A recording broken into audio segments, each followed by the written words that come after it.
Fala perdidos, beleza? Sejam bem-vindos a mais um vídeo aqui do Perda Total. E o assunto do vídeo de hoje são as verdades sobre os carros elétricos que pouca gente fala. Antes da gente começar, você já sabe, não é inscrito, já se inscreve aí, comenta o que você quiser comentar, deixa o like no vídeo, ativa o sininho que é muito importante, beleza? E siga a gente em todas as redes sociais, todos os links estão bem aí embaixo. Para a gente começar esse papo aqui, é importante dizer, o objetivo do vídeo não é falar mal de carro elétrico ou híbrido, não é te convencer a não ter um carro elétrico ou híbrido. A gente não quer aqui pagar de sabedores da verdade e dizer que o carro a combustão ainda é a salvação da humanidade. A gente só quer lançar luz sobre alguns pontos que na maioria das vezes são esquecidos ou deixados de lado quando a gente fala de eletrificação. E a verdade é que nunca foi tão fácil ter um carro elétrico, nunca valeu tanto a pena ter um carro elétrico ou híbrido. E a tendência é que fique cada vez mais fácil, que compense cada vez mais. Então, se você tem dinheiro, se você quer ter um carro elétrico ou híbrido, vai lá, cara. A gente só quer que você faça isso sabendo a verdade. Bom, primeiramente, falando sobre o motor elétrico. Muita gente, quando vai falar sobre a eletrificação da frota, quando vai fazer qualquer tipo de comparação de carro elétrico com o carro a combustão, fala que o motor elétrico é uma máquina muito mais eficiente e muito mais simples que um motor a combustão. E eles estão certos. O motor a combustão é uma máquina térmica e assim como qualquer máquina térmica, a eficiência energética é baixa. Hoje, se a gente tem um motor a combustão com eficiência chegando ali nos 50%, já é graças a toda a tecnologia empregada para controle e funcionamento daquele motor. Enquanto se a gente for pensar nos motores elétricos, a gente já tem hoje motores aí quase nos 99% de eficiência energética. Então é incomparável. E ainda tem o fato de um motor elétrico possuir muito menos componentes móveis do que um motor a combustão. A maior manutenção que você possa vir a fazer no motor elétrico é muito mais simples do que a maior manutenção no motor a combustão. É muito mais simples você enrolar um motor, trocar os rolamentos, do que fazer uma retífica completa no motor a combustão. E é por isso que a indústria já há muito tempo utiliza motores elétricos sempre que possível. E quando não é possível a indústria utilizar motores elétricos? Quando você tem uma instalação industrial, quando você tem uma máquina que opera em um ambiente onde não existe rede elétrica. Então você usa aquele equipamento, uma bomba, uma perfuratriz, um soprador, qualquer que seja. Você usa ele montado com um motor a combustão.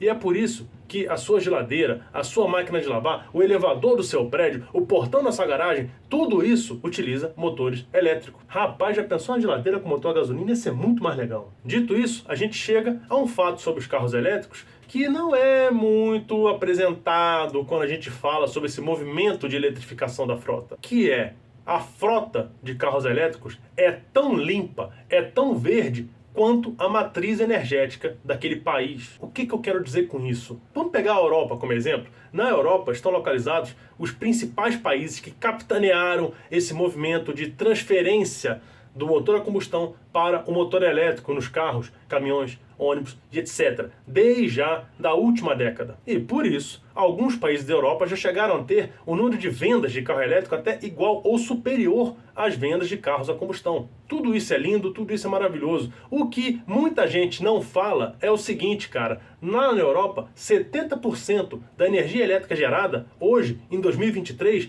utiliza combustíveis fósseis, oriundos do petróleo ou gás natural. Esse combustível é queimado em usinas termoelétricas e daí é gerada a energia elétrica. Outros 13% da energia gerada em toda a Europa vem de usina nuclear, que é uma geração de energia que ela pode ser limpa no primeiro momento, mas ela gera um resíduo bem complicado de ser tratado também. E só o restante ali, os últimos 17%, são gerados por fontes renováveis, como eólica ou solar. Então, meu amigo, do que adianta você ter uma frota 100% elétrica, que seja 100% de carros verdes, carros ecologicamente corretos, se 70% da sua energia vem da queima de combustível fóssil? Você está poluindo do mesmo jeito. Qual é o único ponto positivo nesse cenário? Você tira a poluição dos grandes centros urbanos. Aquele carro que está andando lá dentro de Paris, ele não está poluindo. A poluição está lá no interior da França. Mas existe a poluição, existe a pegada de carbono. E na Europa é muito pior. Se a gente pensar aqui no Brasil, por exemplo, 74% da energia gerada no Brasil vem de fontes renováveis, como hidrelétrica, solar, eólica e etc. Então, mesmo aqui, onde a gente tem uma matriz energética muito mais limpa, um percentual da energia ainda utiliza combustíveis fósseis. Lá na Europa, são 70%. Então, daí a gente falar que o carro elétrico é 100% verde, 100% ecologicamente correto, não é uma verdade. Além disso, normalmente quando a gente fala em poluição gerada por um carro, em pegada de carbono daquele carro, a gente pensa somente na recarga do elétrico ou no abastecimento do carro com motor a combustão. O que normalmente fica de fora dessa equação é toda a pegada de carbono, toda a poluição que foi gerada para fabricar aquele carro. Para começar, todo carro, seja ele elétrico, híbrido ou a combustão, todo carro é feito de aço. Tem vários componentes feitos de aço e outros materiais metálicos. Todos esses materiais vem de extração de minério. Quem já viu ao vivo um local de extração de minério de ferro sabe que não é uma coisa muito bonita e ecológica. É uma operação que tem um grande impacto ambiental, gera resíduos pesados e de vez em quando ainda acontecem alguns acidentes desastrosos. Ok, isso é comum a todos os carros. Mas se a gente sair do minério de ferro e for para o cobre,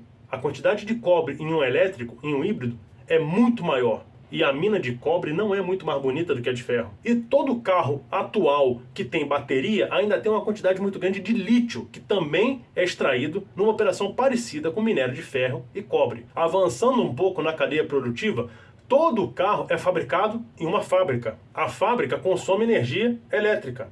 Dependendo do local do globo onde essa fábrica está localizada, ela vai gerar mais ou menos pegada de carbono, justamente por conta da matriz energética que a gente falou lá no início do vídeo. Isso quer dizer, por exemplo, que uma fábrica de carros elétricos na Europa pode gerar uma pegada de carbono muito maior do que uma fábrica de carros a combustão no Brasil. Um outro ponto sobre essa eletrificação da frota que pouca gente fala é o impacto de uma frota de veículos elétricos na rede de geração e distribuição de energia elétrica. Cada novo ponto de recarga é uma nova unidade de consumo, uma nova unidade de demanda de energia elétrica, que vai gerar o seu impacto na rede invariavelmente. Para exemplificar, você imagina um condomínio com 100 carros, que hoje 2 são elétricos. Então existe lá no condomínio hoje 2 pontos de recarga. Imagina que do nada 58 moradores desse condomínio compram carros elétricos e instalam pontos de recarga. Com certeza esse condomínio vai ter que atuar junto à concessionária de energia elétrica daquela região para fazer uma reforma, um retrofit ou uma troca, uma ampliação da sua medição de energia elétrica e transformação. O que isso quer dizer, Antônio? Pelo amor de Deus. Quer dizer o seguinte, cara, se a gente tiver uma frota 100% elétrica, qualquer condomínio de médio porte vai ser enxergado pela concessionária de energia elétrica como um centro comercial ou uma pequena indústria. Agora você imagina o que vai acontecer com um bairro cheio desses condomínios,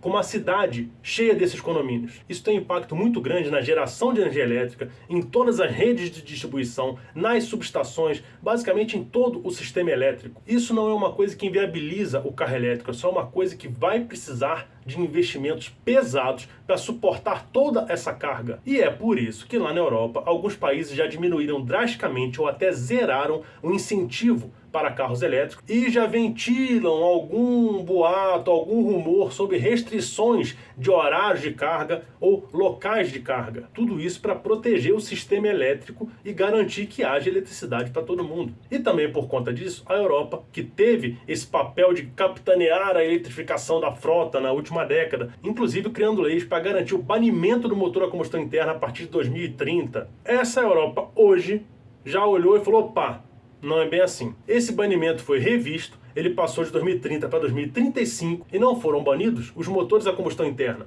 foram banidos os combustíveis fósseis. Existe uma brecha nessa regra que permite que novos carros sejam fabricados após essa data utilizando motores de combustão interna, desde que esses motores funcionem à base de combustíveis limpos, combustíveis sintéticos, hidrogênio ou o que quer que vá surgir nesse período daqui até lá. Então hoje a gente já vê na indústria e nos governos um movimento que não é contra a eletrificação. Isso não vai acontecer e não deve acontecer. É um movimento alternativo, um movimento para tentar diversificar a maneira como os carros vão existir daqui a um tempo. Por fim, quando a gente fala de sustentabilidade, normalmente a gente está atrelando a essa palavra só o viés ecológico. Então, desenvolvimento sustentável é aquele desenvolvimento que poupa o planeta, que poupa o meio ambiente, que produz algo utilizando operações limpas. Só que por trás do desenvolvimento sustentável existe um viés econômico que normalmente é deixado de lado. O que eu quero dizer com isso, cara?